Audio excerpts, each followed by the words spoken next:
A black kid whose father scrubs toilets in this building doesn't belong in my classroom. Dr. Richard Sterling crumples Samuel Stevens's paper and throws it at the 19-year-old's face. 200 students watch. He picks it up, tears it in half, drops both pieces on the floor. Harrington University, Boston's elite mathematics program. Samuel transferred from community college 3 months ago. His father mops these halls at night. Sterling taps the unsolved equation on the board. This problem? My PhD student, Ethan Caldwell, Yale graduate, published researcher, spent 3 months on it. Failed. His voice rises. Even my PhD student can't solve this problem. He faces Samuel. But you, cleaning our floors at night, you think you found an error? Samuel stands. His voice stays steady. May I show you, Professor? Sterling's smile turns cold. Let's watch you fail. What happens when everyone bets against the one person who actually knows the answer? Samuel doesn't move toward the board yet. First, you need to understand how he got into this room. 6 weeks ago, Samuel Stevens walked through Harrington University's gates as a student, Boston's elite mathematics program. He'd spent 2 years at community college maintaining perfect grades while working 40-hour weeks. His acceptance came with full scholarship funding, every checkbox that would later become ammunition against him. The mathematics department didn't celebrate his arrival. They tolerated it. Dr. Richard Sterling runs this place. 52 years old, department chair, Yale PhD, solved the Whitmore conjecture in 2008. Trained 14 PhD students. 11 now hold tenure positions at major universities. His advanced number theory seminar is the gatekeeper. Excel here. Get recommendations to MIT, Stanford, Princeton. Struggle here, you're finished. Sterling believes pressure reveals character. That discomfort breeds excellence. His methods have produced exceptional mathematicians. They've also crushed students who thought differently, who didn't fit his narrow definition of talent. Samuel is one of 3 black students in Harrington's entire mathematics program. The other 2 warned him during orientation. Sterling tests you differently. Everything gets questioned. Just survive and move on. But Samuel isn't surviving. He's excelling. Because excellence is the only language that matters when everyone assumes you don't belong. His father, James, has worked janitorial services for 30 years. Currently employed at Harrington. Night shift, 10 p.m. to 6 a.m. He mops these mathematics building floors, empties faculty office trash, cleans bathrooms nobody thinks about. James never attended college. Samuel's mother applied 3 times. Perfect grades. Rejected each time. She died when Samuel was 12. Breast cancer. No insurance. The medical bills destroyed everything they'd saved. Samuel found her college application letters last year. Her essays about studying mathematics broke something inside him, or built something. He carries 1 letter in his notebook as a bookmark. The scholarship covers tuition, not rent, food, books, or the laptop he needs. So Samuel works nights too. Different building, engineering complex, library, student center, 4 nights weekly, 11 p.m. to 3 a.m., then studies until 8 a.m. classes. He's filled 12 notebooks with original proofs over 3 years. Problems worked during bus rides, concepts explored during lunch breaks, equations developed while mopping floors at 2 a.m. Nobody has seen these notebooks. Showing them means inviting judgment, and judgment arrives whether you invite it or not. Sterling's seminar meets twice weekly. 35 students, mostly graduate level. Samuel is the only transfer student. From day 1, Sterling treated him differently. Not obviously, just small accumulated things. Samuel raises his hand, Sterling calls on him last. Samuel answers correctly. Sterling moves on without acknowledgement. Samuel submits homework. Sterling accuses him of plagiarism and makes him redo everything under office supervision. Other students noticed. Some felt uncomfortable. None spoke up. Sterling praises Ethan Caldwell constantly. Ethan's observations are brilliant insights. Ethan's questions are exactly right. Ethan came from Yale with family connections and prep school polish, everything Sterling values. Samuel represents everything Sterling fears. Change, different perspectives, the possibility that his methods aren't the only path to truth. 3 weeks into semester, Sterling introduced Problem C, a modified Goldbach partition problem on his office whiteboard. He'd refined it for 5 years. Graduate students attempted it. Visiting scholars examined it. Nobody solved it. Last year, Sterling assigned it to Ethan as a qualifying challenge. Ethan spent an entire semester, hundreds of hours, 2 professor consultations, computational software, complete failure. Sterling passed him anyway. Sometimes knowing when a problem is intractable is its own lesson. But the problem stayed visible, unsolved. A monument to difficulty. Campus legend grew. Sterling's impossible problem. Students walked past, saw the equation, felt inadequate. Then Samuel walked past during his janitorial shift. 3 a.m., Sterling gone. Just Samuel, his mop, that whiteboard. He stopped, stared, saw something nobody else saw. The constraint Sterling added made the problem logically impossible. Not difficult, impossible, like finding a square circle. The equation couldn't exist in valid mathematical space. That's why Ethan failed, why everyone failed. They were solving something with no solution. Samuel photographed it, studied it on bus rides, worked it between shifts. 2 days later, he'd proven the impossibility. 3 days later, he'd corrected Sterling's formulation and solved the corrected version. He submitted his work thinking Sterling would appreciate the insight. Instead, Sterling threw it at his face. Now Samuel stands with torn paper at his feet. Stay silent and accept humiliation. Or walk to that board and prove everything. The room holds its breath. Sterling's smile is predatory. Samuel picks up both torn pieces, smooths them against his palm, then walks toward the board. Samuel reaches the board but doesn't write yet. Sterling stands with arms crossed, blocking half the space. "Before you embarrass yourself," Sterling says, "let me explain something to the class." He turns to the audience. Problem C has been presented at 3 academic conferences. Published mathematicians have examined it. My PhD student spent 90 days on it. He looks back at Samuel. "You've been at this university for 6 weeks. You work night shifts. You transferred from community college. What exactly makes you think you found something everyone else missed?" The question hangs like a noose. Other students shift uncomfortably. "This isn't teaching anymore. It's a public execution." Samuel's voice stays level. "May I show my work, Professor?" "By all means." Sterling steps aside with exaggerated courtesy. "Let's see what community college mathematics looks like." Scattered, nervous laughter. Samuel picks up chalk. His hand is steady. He doesn't start with his solution. He starts with Sterling's problem, writes it exactly as it appears on Sterling's office whiteboard, every symbol, every constraint, including the constraint that makes it impossible. "This is your formulation," Samuel says quietly. "The partition size limited to prime numbers only." "Correct." Sterling's tone suggests Samuel just proved his incompetence.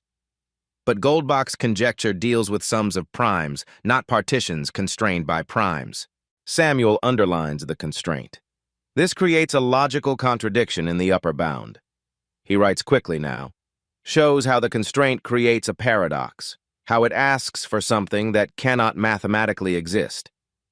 "It's like asking for an even number that's also prime, excluding 2. Samuel continues. "The constraint eliminates all valid solutions. The problem as stated cannot exist." The room goes completely silent. Students lean forward. Even Ethan is watching now. Sterling's face tightens.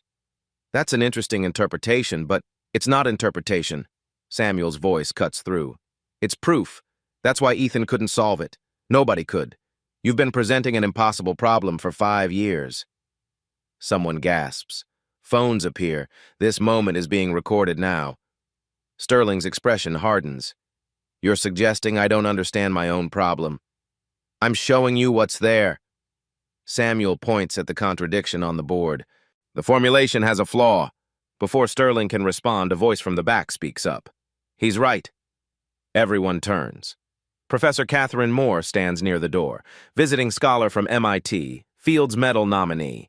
She's been observing Sterling's seminar for the department review. Moore walks down the aisle. "The partition function constraint creates exactly the paradox he described. I noticed it last week but assumed it was intentional complexity." Sterling's face flushes. "Catherine, this is a pedagogical exercise. It's a logical impossibility, Richard." Moore examines Samuel's work on the board. "That's why Caldwell failed. No one could solve it. The problem doesn't exist in valid mathematical space." The room erupts in whispers. Ethan stares at his desk, face burning. Sterling stands frozen. his authority crumbling in real time. Samuel hasn't finished. I corrected the formulation, removed the paradoxical constraint, then I solved the corrected version. He pulls out his phone, shows the photographed whiteboard from Sterling's office. This is your original formulation before you added the prime constraint. I solved this version. Would you like to see? Sterling's jaw tightens. Every eye in the room watches him. He's trapped. Deny it and look like he's hiding something. Accept it and admit his 5-year problem was flawed. Qualifier problems are due Monday, Sterling says coldly. All 3. If you want into the Harrington Challenge, solve something that actually works. Prove you can do more than critique. He's moving goalposts, but the damage is done.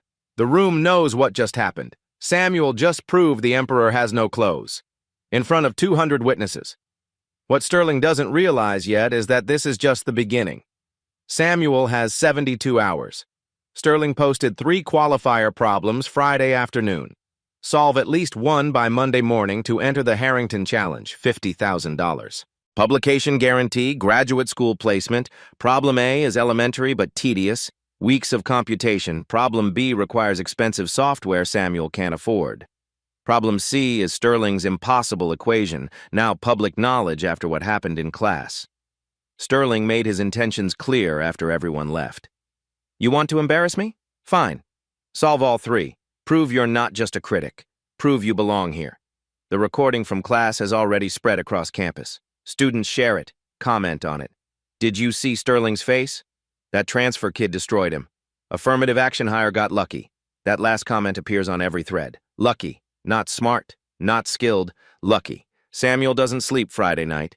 He works his janitorial shift, finishes at 3 a.m., goes straight to Boston Public Library when it opens at 6. His usual corner table, notebooks spread, laptop borrowed from the library's resource desk.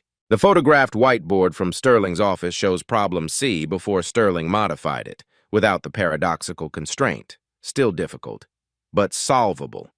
Samuel starts with what he knows. Partition theory, gold box conjecture, generating functions. He studied these concepts for years on his own, filling notebooks while riding buses, working shifts, sitting in apartments too small for the dreams they contain. He recognizes the structure. It connects to a 1988 paper by a Soviet mathematician nobody teaches anymore, Korobov.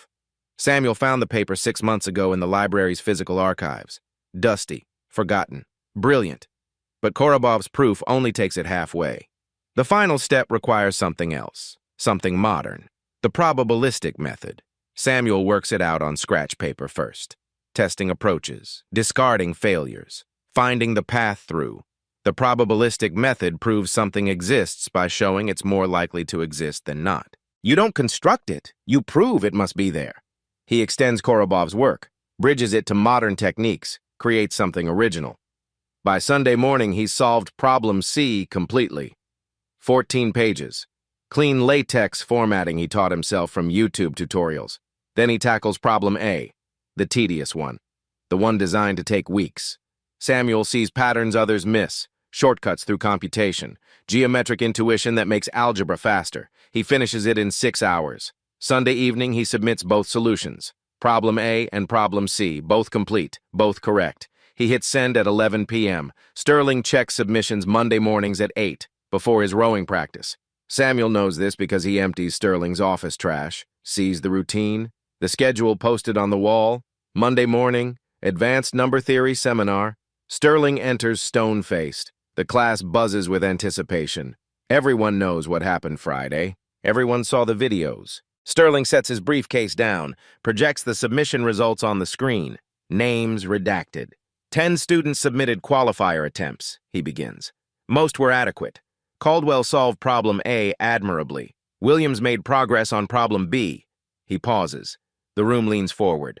1 student submitted solutions to both problem A and problem C. Whispers erupt. Problem C. Someone solved it? Sterling projects pages on the screen. Samuel's work. Name removed. Problem A solution is flawless. Efficient methodology. Clean execution. He changes slides. Shows problem C. As for this problem, the student first corrected my formulation. Removed the paradoxical constraint I had inadvertently included. Sterling's voice strains on inadvertently. then solve the corrected version using an extension of Korobov's 1988 proof combined with probabilistic methods. Students stare at the equations. They're elegant, sophisticated, far beyond typical undergraduate work. A voice from the middle row. Wait, so the problem was actually impossible? Sterling's jaw tightens. The formulation had an unintended logical artifact. This student identified it, something my PhD student and I overlooked. Ethan's face burns crimson. The comparison is explicit now, public, recorded. Sterling continues, voice hardening. However, this approach relies heavily on an obscure Soviet paper not in standard curriculum. I have serious questions about whether this represents original understanding or exceptional Google skills. The accusation lands like a slap. Plagiarism, cheating, the oldest weapon against students who don't fit. Catherine Moore stands from the back row. She's been observing again. Richard, the probabilistic extension isn't in the Korobov paper. That's novel work, and the correction to your formulation required seeing the logical impossibility instantly. Your PhD student had 3 months and missed it. This student saw it in 1 class period. The statement is brutal, direct, undeniable. She just said it plainly. Samuel is sharper than Ethan, faster than Sterling. The room goes absolutely silent. Sterling stands cornered, his bias exposed, his methods questioned, by a Fields Medal nominee in front of his entire class. Which is why, he says slowly, despite my concerns about methodology, Samuel Stevens is qualified for the Harrington Challenge. He lists 9 other names: Ethan Caldwell, Jennifer Williams, Brandon Wilson, Amanda Davis, Nathan Cross, 4 others. No applause for Samuel, just stunned silence. Half the room processing what just happened, half the room already resentful. After class, students cluster around Ethan, consoling him, sympathizing. Samuel walks alone. One student, loud enough for Samuel to hear, "How did the janitor's kid outsmart Sterling's PhD student?" Another, "I heard he used software. This is why we need academic integrity standards." Samuel keeps walking, doesn't respond, but the words follow him. They always do. Later in the hallway outside the building, Ethan approaches. His voice is low, controlled, angry. "You embarrassed me in there." Samuel stops, turns. "I just solved the problem." "No. You made me look incompetent. I spent months on that. You made it look easy." "Maybe you were using the wrong approach." Ethan steps closer. "Or maybe you got lucky. Round 1 is proctored, timed, isolated, no notebooks, no library, no tricks. Let's see how you do when it's just you and the problems." It's not a challenge, it's a threat. Samuel watches Ethan walk away, understands what's happening. This isn't about mathematics anymore. It's about proving he belongs. Again, always, forever. The Harrington Challenge starts in 6 days. The real test is just beginning. The Harrington Challenge isn't just a competition, it's a coronation. Every spring, Harrington's mathematics department crowns its champion, $50,000. Publication in Annals of Mathematics. Guaranteed placement at top graduate programs, 3 rounds, each more public than the last. Round 1 happens Saturday. Written exam, 3 hours, 6 problems, top 5 advance. The exam takes place in the main auditorium with audience seating. 200 people watch students work in transparent isolation booths on stage. Round 2 is collaborative. The 5 finalists work together on a single complex problem. 90 minutes, public audience. Winner determined by who contributes the key breakthrough. Round 3 is individual presentations. Each finalist presents original proof to a panel of 5 distinguished mathematicians, including a Fields medalist. Live streamed to universities nationwide. This year, MIT is watching, Stanford, Princeton. Because this year, there's a story. The community college transfer who embarrassed the department chair, the janitor's son who solved the impossible problem. Social media has already decided Samuel is either a fraud or a genius, nothing in between. Sterling announced the format Monday afternoon, added one detail. To ensure academic integrity, Round 1 competitors will work in isolation booths with cameras. No reference materials, except one handwritten page of notes. The rule targets Samuel specifically. Other competitors have spent years accumulating knowledge through structured coursework. Samuel has what fits in his head and what he can write on one page. The social pressure intensifies immediately. Other qualifiers form study groups. They meet in the mathematics library after hours. They share practice problems. They quiz each other. Samuel isn't invited. When he asks to join, Ethan's response is cold. We need people who understand fundamentals, not Google scholars. The message spreads. Samuel is alone, isolated, exactly where Sterling wants him. But isolation has advantages. Samuel has been learning alone his entire life. Library books, online lectures, notebooks filled during night shifts. He doesn't need study groups. He needs space to think. Professor Moore finds him in the library Thursday evening. Sits down without asking. "Walk with me," she says. They walk through campus as sunset turns everything gold. Moore doesn't offer to tutor him, doesn't give him answers. "Sterling designed this competition 10 years ago," she says. "Know what he doesn't test? Geometric intuition, visual proof. He's pure analysis. Everything is algebra and limits." She hands him a book, Proofs Without Words. "Your notebooks. I've seen you sketching diagrams. Trust that." Samuel takes the book. "Why are you helping me?" "I'm not helping. You don't need help." Moore's voice is firm. "You need permission to trust yourself. There's a difference." She leaves him standing there, the book in his hands, the weight of expectation on his shoulders. Samuel's preparation happens in fragments, studying on bus rides between campus and his apartment, practicing proofs in his head while mopping floors. His single page of notes becomes a work of art, not formulas, diagrams, visual representations of mathematical concepts that make sense only to him. The resource gap becomes obvious. Other competitors have advantages Samuel can't match. Ethan has private tutoring from graduate students. Jennifer Williams has access to her advisor's personal library. Brandon Wilson's family bought him subscriptions to every academic database. Samuel has the public library until 9 p.m., his worn notebooks, his father's encouragement. Wednesday night, James Stevens finds his son sitting at their kitchen table at 2 a.m., notebooks spread, coffee gone cold. "You okay?" Samuel looks up, exhausted, anxious. "What if they're right? What if I don't belong?" James sits down. "Your mother used to say something. They can take everything but what's in your head. You got something they don't, son. You see things differently. That's not a weakness. That's your strength." Samuel stares at his father, the man who raised him alone, who worked nights so Samuel could focus on school, who never complained about the sacrifices. "Don't give it back," James says quietly. "Whatever you got up there, don't let them convince you it's not enough." The words hit different. Samuel isn't trying to prove he belongs anymore. He's proving they were wrong to doubt him. There's a difference. Friday afternoon, Sterling releases a practice problem for competitors to calibrate expectations. It's brutally difficult. Algebraic topology, graduate level. Samuel struggles with it for 3 hours, makes no progress. Through the mathematics building window, he watches Ethan solve it effortlessly in a study room. Self-doubt creeps in like poison. That night, working his janitorial shift, Samuel mops past Sterling's office. 2 a.m. Sterling works late. Through the door gap, Samuel sees the practice problem on the whiteboard, with the complete solution written out. Sterling gave his preferred students the answer key. The game is rigged. Samuel photographs the whiteboard, not to use the solution, to know with certainty what he already suspected. The system isn't fair. It never was. But knowing the game is rigged doesn't mean you stop playing. It means you play better. Friday night, Samuel makes a choice. His supervisor calls. "You're scheduled tomorrow night during the competition. Miss your shift, you're fired." Samuel chooses the competition, loses the job, calls his father.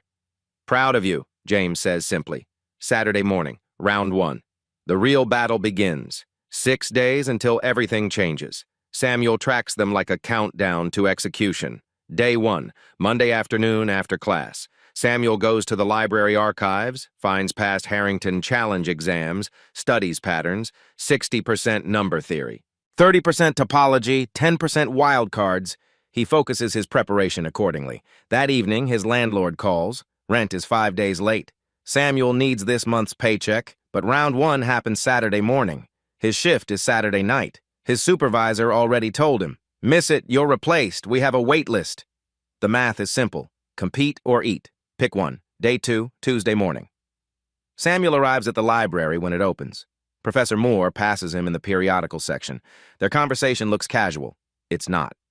"Sterling loves the Collette's conjecture," she mentions quietly. "Forces it into every competition. Memorize the first 50 iterations." She walks away before Samuel can respond. He spends 6 hours on Colat's sequences, the patterns, the branches, the iterations that seem random but aren't. Tuesday afternoon, Ethan confronts him in the student union, 2 other competitors flanking him like enforcers. "Sterling's being generous letting you compete," Ethan says, not quietly. Students nearby stop to watch. "Don't embarrass the department." Samuel looks up from his notebook. "I qualified same as you." "No," Ethan's voice carries across the room. "You qualified because of affirmative action. I qualified because of skill." Phones appear, recording. This moment will be online within the hour. Samuel doesn't respond, just packs his things and leaves. But the damage spreads anyway. Social media ignites. Why is the DEI admit even competing? This is what happens when we lower standards. He'll fail Saturday and prove everyone right. The comments accumulate like poison. Samuel stops reading them, but knowing they exist is enough. Day 3, Wednesday. The breaking point and the turning point happen within hours. Morning. Samuel visits his father at work. James is cleaning the engineering building bathrooms. They sit on the loading dock during his break. Share coffee from a thermos. James sees something in his son's face. "You thinking about quitting?" Samuel doesn't answer immediately. Then, quiet. "Maybe I don't belong here. Your mama used to say something." James stares at the campus buildings towering above them. She'd say, "They can take your money, your opportunities, your dignity, but they can't take what's in your head. That's yours forever." He looks at his son. "You got something they don't. You see math different, think different. That's not weakness. That's your weapon." Samuel feels something shift inside. He's been trying to prove he belongs. Wrong approach. He needs to prove he's better. There's a difference. Wednesday afternoon, strategy changes. Samuel stops trying to learn what others know, doubles down on his unique approach, visual thinking, geometric intuition, pattern recognition that bypasses traditional algebra. His single page of notes transforms. Not formulas, diagrams. Branching trees of concepts that make sense only to him. It looks like art. It's actually mathematics distilled to its purest form. Day 4, Thursday, 3 days out. Sterling releases a practice problem.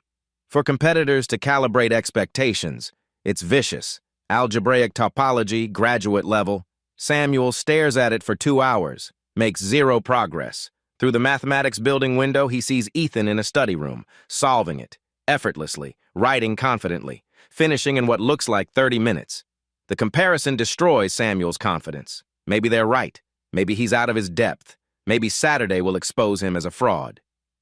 That night, 2 a.m., Samuel works his janitorial shift, mops the mathematics building 3rd floor. Sterling's office light is on. He works late, always. Samuel mops past the door, glances through the gap, sees the whiteboard.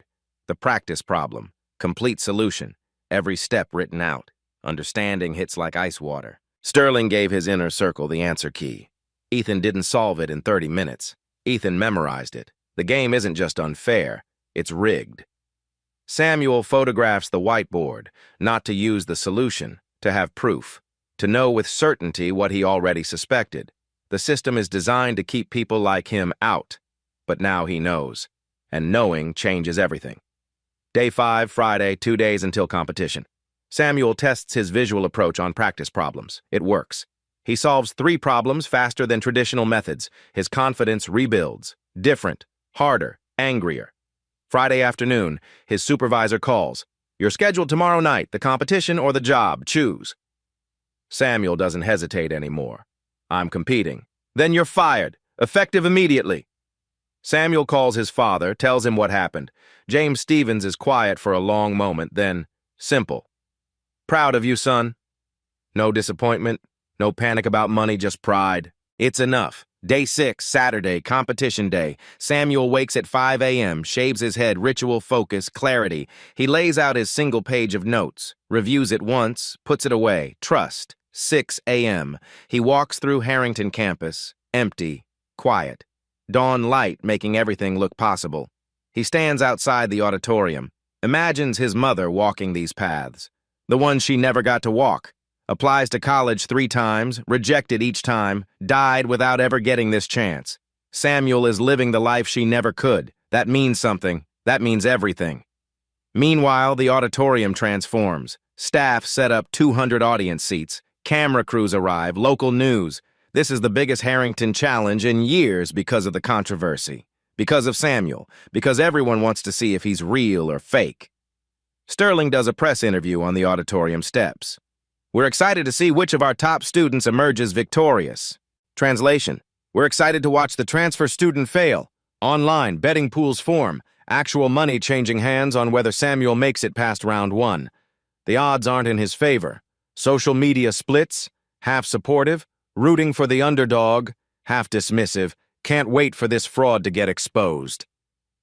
Professor Moore reviews judging rubrics in her office, makes notes, ensures the scoring will be fair. She's seen what Sterling does, not today. Ethan Caldwell sits with his study group, confident, prepared, knows he's going to win, knows the competition is designed for people exactly like him. Samuel enters the auditorium at 8 a.m., 1 hour before start time, completely empty except for technical staff. He sits in one of the competitor chairs, center stage, under bright lights, breathes. This is where everything changes, one way or another. He stands, walks back out, needs air, needs space, needs to remember why he's doing this. In 1 hour, 10 competitors will sit in isolation booths, transparent, soundproof, cameras recording everything, 200 people watching live, thousands streaming online. In 1 hour, Samuel Stevens will prove he belongs, or prove his doubters right. The only question is, which story gets written today? 9 a.m. The auditorium fills rapidly. Students, faculty, local media. Someone set up a live stream. The view count climbs past 10,000 before competition starts. 10 isolation booths on stage. Transparent plexiglass. Soundproof. Each competitor sits visible to everyone. Samuel is booth 7, center stage, exactly where Sterling wants him. The 5-judge panel sits at a table stage left. Professor Moore among them. Sterling stands at the podium. Head judge. He controls everything. Welcome to the Harrington Challenge Round 1. Sterling's voice fills the space. 10 competitors, 3 hours, 6 problems, top 5 advance. He pauses for effect. Lets the pressure build. This year's problems were designed collaboratively by our distinguished panel, not by any single judge. The twist lands quietly, but Samuel catches it immediately, sees Professor Moore's subtle nod. The panel intervened, demanded fairness, ensured Sterling couldn't rig the entire exam. This actually helps Samuel. He prepared for Sterling's analytical bias. These problems will be more diverse. Geometry, number theory, combinatorics, proof by contradiction, different thinking styles required. Competitors have 3 hours starting now. Begin. Samuel opens his exam packet, scans all 6 problems quickly. Triages, problem 1, number theory, basic, solvable. Problem 2, geometric construction, his strength, definitely solvable. Problem 3, combinatorial analysis, moderate difficulty, solvable. Problem 4, his breath catches. It's Collat's adjacent, but not straightforward, a meta problem. Prove or disprove. If the Collat's conjecture is true, then any sequence starting within less than 1 million reaches 1 in fewer than 200 steps. The problem requires 2 things: deep understanding of Collat's and computational bounds.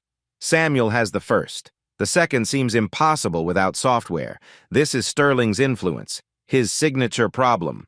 Designed to separate memorizers from thinkers, designed to eliminate Samuel specifically. Samuel tackles problems 1 through 3 first, uses his visual methods, diagrams, pattern recognition, finishes all 3 in 75 minutes. Across the stage, Ethan works steadily, traditional algebra, methodical. He's on problem 5 already, confident. Samuel returns to problem 4, stares at it. The computational requirement seems insurmountable, then remembers. His single page of notes, the diagram of Collat's sequences, not every sequence, the patterns of branching. He doesn't need to compute every sequence. He needs to prove the upper bound exists structurally. Proof by contradiction. Assume a sequence starting under 1 million takes more than 200 steps. Trace implications through branching patterns. Show this contradicts known properties, therefore the bound must hold. It's elegant, original, exactly what Moore meant about trusting visual intuition. Samuel writes furiously. The solution flows. He finishes problem 4, starts problem 5. The cameras capture everything. The audience watches silently. Sterling's expression is unreadable. Moore leans forward slightly. Time expires. Pencils down. Samuel has completed 5 of 6 problems. Only problem 6 remains unfinished. It was beyond everyone.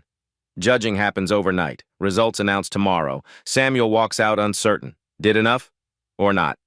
The waiting begins.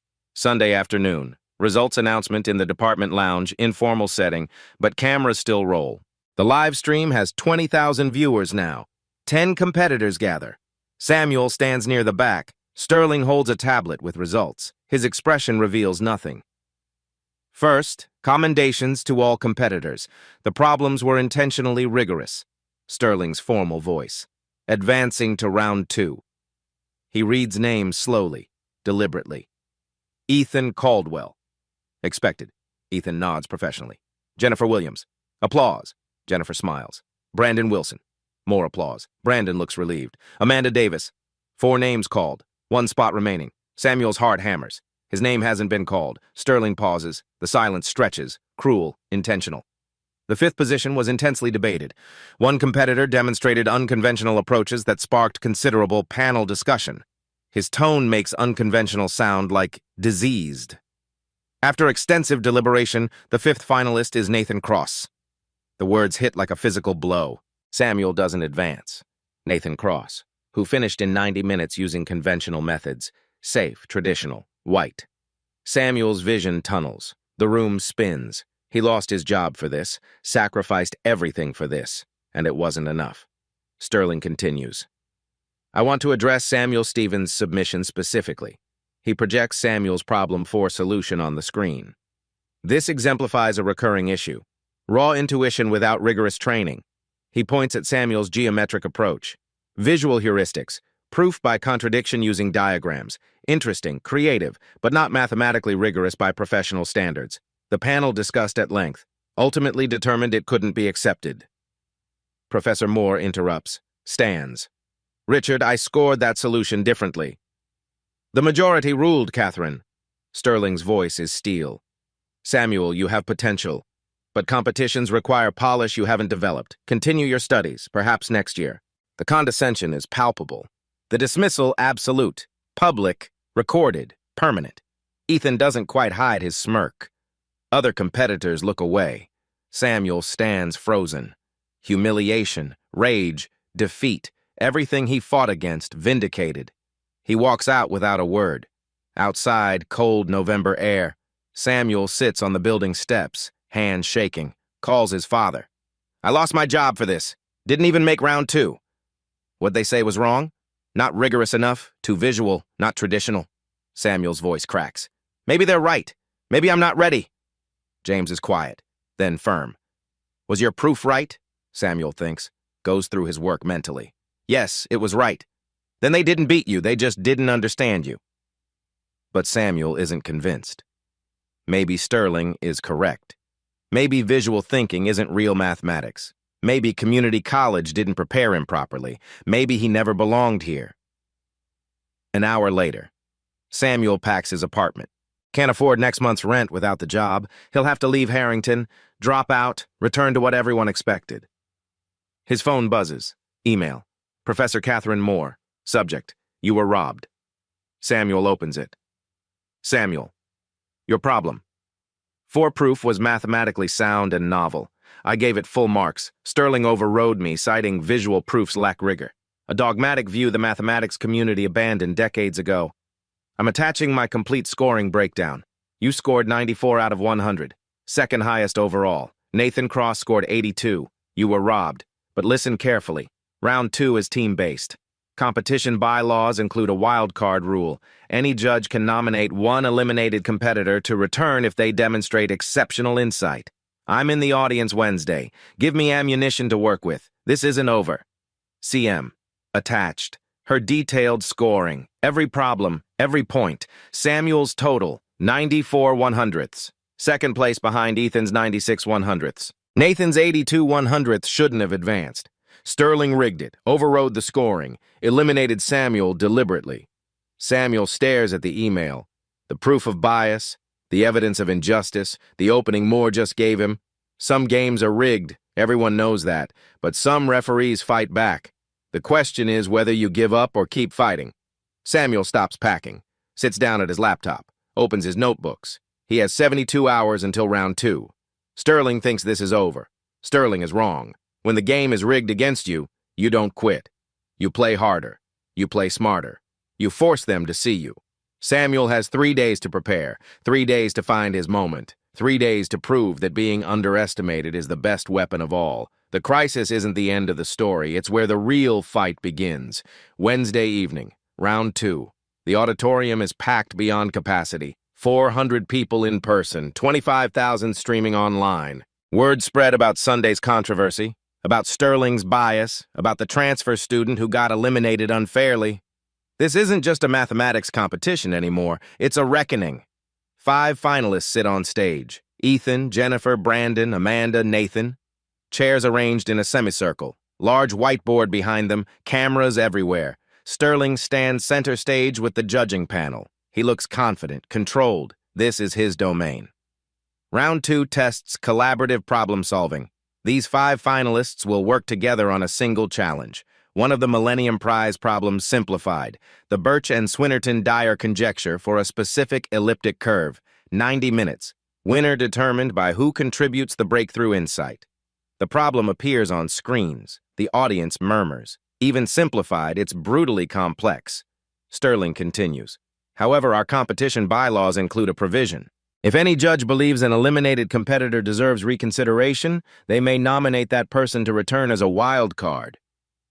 The room shifts. Everyone knows where this is going. 10 minutes in, the finalists argue approaches. Ethan sketches on the whiteboard. Classical algebraic method. Computational heavy. Jennifer runs calculations. Brandon checks references. They're making slow progress. Professor Catherine Moore stands. The audience goes silent. I nominate Samuel Stevens to return as a wild card competitor. The auditorium explodes. Gasps, applause, shocked reactions. Sterling's jaw visibly tightens. On what grounds? His voice barely controlled. His round 1 problem 4 solution was mathematically sound and innovative. I'm invoking my right as a panelist under Article 7 of the competition bylaws. Sterling's face hardens. The panel voted. You voted, Richard. Your documented pattern shows you've rejected every visual proof method for a decade. That's not rigor, that's bias. The words land like bombs. Public, brutal, true. The stream chat explodes. This moment is being recorded, shared, going viral in real time. Sterling has no choice. The wild card rule exists in writing. Moore is within her rights. Very well, Samuel, if you're present, join us. Samuel stands from the back row. Every eye tracks him as he walks down the aisle, each step echoing. He reaches the stage. The other finalists stare. Ethan's expression is pure hostility. Samuel looks at the whiteboard, studies Ethan's approach. Doesn't speak yet. Ethan breaks the silence, voice dripping condescension. Caught up yet, or do you need a tutorial? Samuel ignores him. Keeps studying. He's seen problems like this before. Months ago in Sterling's office. Related structure, similar approach. And he sees Ethan's mistake immediately. Samuel picks up chalk, starts a new section of board. His voice is calm, clear. The elliptic curve you're using. Y squared equals x cubed minus x. You're applying Birch Swinnerton-Dyer assuming rank 1. Ethan's tone is dismissive. That's standard for this curve class. Except this specific curve has rank 0. Samuel writes rapidly, shows the generating function, which means your L function approach will always fail. The Mordell-Weil group is finite. Jennifer leans forward. Wait, how do you know it's rank 0? Samuel draws a geometric diagram, the curve visualized in the complex plane, points marked. Every rational point on this curve is torsion, no free generators, provable by checking a finite case set. He lists them. Test infinity points. Apply Nagel-Lutz theorem. Show explicitly only 4 rational points exist. All finite order. Therefore, rank 0. The room goes completely silent. Professor Moore stands again. Her voice carries excitement.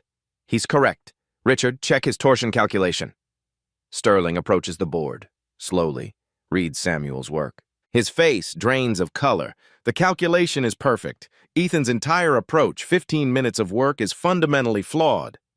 Sterling's voice is quiet, dangerous. This doesn't solve the problem. It only shows Caldwell's method fails. No. Samuel's voice is steady. It does solve it. If rank is 0, BSD for this curve reduces to finite calculation. I can solve it by hand. He turns to fresh board space. The audience is utterly silent. Even people streaming can feel the tension through screens. For 30 minutes, Samuel works, explains as he writes, his voice clear, accessible. Step 1, establish rank 0, already proven. Step 2, compute L function at S equals 1, finite series, 8 terms. Step 3, calculate Tamagawa numbers, local factors, only 2 bad primes here. Step 4, compute regulator, trivial since rank 0. Step 5, count torsion subgroup order, already found, 4 points. Step 6, show BSD formula holds, every number computable. Every step verifiable. He writes QED, steps back. The board is filled with his work, diagrams interspersed with algebra. Visual intuition bridging rigorous calculation. It's beautiful. It's correct. It's devastating. Samuel turns to Sterling. His voice is quiet but carries across the entire space. You said my proofs lack rigor. This uses Naga-Lutz, Mordell-Weil, BSD, all standard graduate tools. The only difference is I drew pictures first to see structure. Sterling stands speechless, trapped, his bias exposed on camera, his methods questioned publicly. Moore's voice cuts through. Richard, verify it. Sterling approaches, reads through Samuel's work. 30 seconds, 60. The entire audience holds collective breath. Finally, quietly, it's correct. The auditorium erupts. Applause, cheers, gasps. The stream chat floods. Phones recording everywhere. This moment will be replayed millions of times. Ethan sits down heavily, stunned. The other finalists look shell-shocked. Sterling tries to maintain control. Well, an impressive result. Congratulations to the team for... Moore cuts him off. The team? Richard, 4 of them worked the wrong approach. Samuel identified their error, corrected course, and solved it alone. That's not teamwork, that's dominance. I wouldn't characterize. I'm scoring this round. Samuel Stevens, 100 out of 100. Sole breakthrough contribution. The others receive partial credit for initial attempts. Public, undeniable. Sterling cannot override her. She's the designated round 2 judge. Then Samuel turns to Ethan. His voice is calm. You're making the same mistake you made with problem C. Ethan's face flushes. What? Last year, Sterling's problem. You kept trying algebraic approaches on something needing geometric insight. This is the same. You compute when you should visualize. He points at his diagram. Problem C couldn't be solved with algebra because the constraint was geometrically impossible. This curve can't be solved your way because the rank is geometrically 0. See? No free generators. It's visual. Ethan realizes, understands. His approach is fundamentally limited. I didn't see it. I know. You're trained not to. That's not your fault. It's how you were taught. The statement is honest, not cruel, which makes it cut deeper. Because it's true. Sterling approaches Samuel, the moment captured by every camera. He extends his hand, voice tight but controlled. Congratulations. Your solution was exemplary. I underestimated not just your skill, but your entire approach to mathematics. That was an institutional failure. My failure. It's as close to apology as Sterling can manage. Public, recorded, permanent. Samuel shakes his hand. His voice is quiet, powerful. You underestimated my mind. There's a difference. Silence. The microphones catch everything. The stream replays it immediately. That line becomes the viral moment, the clip shared millions of times. The room erupts again. Applause. Some people crying. The underdog moment everyone craved. But Samuel's expression doesn't change. This isn't victory yet. Round 3 remains. The final presentation. The real test. What just happened isn't the end. It's proof that the beginning was wrong. That assumptions were false. That the person everyone dismissed was the one who understood deepest. The status flip is complete. The janitor's son just schooled the entire department, on camera, in front of thousands, undeniably, permanently. And Sterling has to live with knowing he tried to stop it. Thursday morning, Samuel's round 2 performance isn't just viral, it's everywhere. Mainstream media picks it up. Community college transfer stuns elite math competition. The clip of his final line hits 2 million views in 24 hours. The consequences arrive rapidly. 15 mathematics professors from universities nationwide email Harrington's dean. They watch the stream. They have questions. Why was Samuel eliminated from round 1 if Professor Moore scored his work as valid? Why was Sterling allowed to override panel scoring? The dean calls an emergency meeting, demands answers. Sterling's bias is now documented. Public, undeniable. Meanwhile, Professor Moore does something unexpected. She releases her original round 1 scoring sheet publicly. With Samuel's permission, shows Samuel scored 94, second highest overall. Nathan Cross scored 82. The competition was compromised by a single judge's prejudice against non-traditional methods, her statement reads. Academic Twitter explodes. Sterling issues a forced response. After review, I acknowledge Samuel Stevens's round 1 submission was mathematically sound. My assessment reflected personal preference for traditional proof structures, which was an error in judgment. It's not a full apology, but it's public acknowledgement. Permanent record. The competition board convenes emergency session. Their announcement comes Thursday afternoon. Due to scoring irregularities in round 1, we are retroactively advancing Samuel Stevens to round 2 as originally intended. His round 2 performance stands. For round 3, we are implementing blind judging. Judges will not know competitor identities during presentations. Round 3 changes everything. 5 competitors now. Samuel, Ethan, Jennifer, Amanda, Brandon. Nathan is removed. Blind judging means pure merit. Each competitor presents an original proof, identity concealed, judged solely on mathematical content. That afternoon, Ethan confronts Samuel in the hallway. His voice is low, controlled, still angry, but different now. You got lucky Wednesday. Round 3 is about originality. What have you got that's actually yours? Samuel pulls out one of his worn notebooks, the ones he's filled over 3 years. Original work, problems nobody assigned, proofs nobody requested. Mathematics for its own sake. More than you think. Ethan sees the notebook, filled margin to margin, realizes Samuel isn't just smart. He's been doing original research for years, while working night shifts, while being dismissed, while everyone assumed he didn't belong. Round 3 is 2 days away. The final test, the real coronation. And now, everyone knows. Samuel Stevens isn't just competing, he's dominating. Friday evening, round 3. The auditorium at maximum capacity, 600 people in person, 50,000 streaming. This is national news now. The story everyone wants to see concluded. 5 finalists present original proofs, one by one. Identity concealed, blind judging. Competitor A, Ethan. Solid work on prime gaps, competent derivative, polite applause. Competitor B, Jennifer. Innovative graph coloring theory. Strong, impressive, stronger applause. Competitor C, Amanda. Elegant topology proof, narrow application, respectful applause, competitor D. Brandon. Solid number theory contribution, professional applause, competitor E. Samuel's turn. He steps to the podium. The panel has only his written submission. No name attached. My proof addresses a 40-year-old open problem in partition theory, extending Ramanujan's partition congruences to a new infinite class. For 15 minutes, Samuel presents, uses the board. Combines visual diagrams with rigorous algebra, explains every step accessibly. The audience, even non-mathematicians, understands his thinking structure. He finishes. Questions. The field's medalist on the panel speaks. This is extraordinary. Where did you develop this? Samuel's answer is simple. Boston Public Library. Over 3 years. Between shifts mopping floors at this university. The room goes silent. Then thunderous applause. People standing, some crying. The revelation hits everyone simultaneously. The panel deliberates 10 minutes, returns. The winner of the Harrington Challenge by unanimous decision, competitor E. Samuel Stevens. The room explodes. Samuel stands stunned. His father James is in the audience, tears streaming. Professor Moore beams. Sterling sits motionless. Sterling approaches Samuel on stage. Every camera captures this. He extends his hand. Congratulations, your proof is remarkable. I was wrong about you. Samuel shakes his hand. You weren't wrong about my methods. You couldn't see past your expectations. Sterling nods slowly. Perhaps that's a lesson I needed.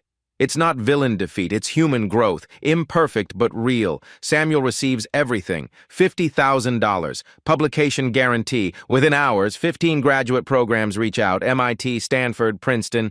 He chooses MIT to work with Professor Moore months later. Samuel teaches community college mathematics. His students are black, brown, first generation, kids who look like him. One asks, "Can I make it to grad school?" Samuel hands him a notebook. Fill this, then show them. Final image. Samuel walking through MIT campus, carrying worn notebooks now labeled Volume 14. Still the same person. But the world finally sees him. Your mind is your freedom. Your work is your proof. When you know you're right, don't wait for permission to show them. If this story moved you, share it. Someone needs to hear their mind matters. Their voice counts. They belong at every table they can reach. Comment below. Who underestimated you? How did you prove them wrong? Subscribe for more stories of people who refuse to be invisible.